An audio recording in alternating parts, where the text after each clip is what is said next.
జై తెలంగాణ. ఈ ప్రభుత్వం కేవలం ప్రజల్ని రైతుల్ని ఇబ్బంది పెట్టడం తప్ప మరొక దృష్టి లేకుండా పనిచేస్తున్నటువంటి సందర్భాన్ని చూస్తున్నాం.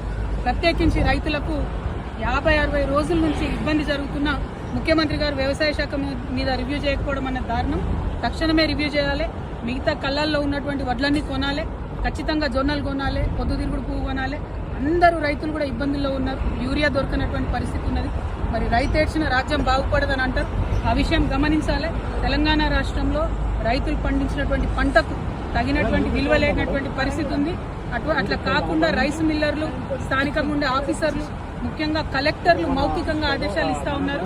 కొన్నటువంటి ప్రతి రైస్ ని కూడా, ప్రతి వరిని కూడా వడ్లను గ్రేడ్ ఏ కాకుండా మరి నాన్ గ్రేడ్ కింద కొంటున్నారు. దానివల్ల రైతులకు అపారమైనటువంటి నష్టం జరుగుతుంది. కాబట్టి అట్లా జరగకుండా మరి నిర్మూలించాలని చెప్పి మేము డిమాండ్ చేస్తున్నాం. జై తెలంగాణ.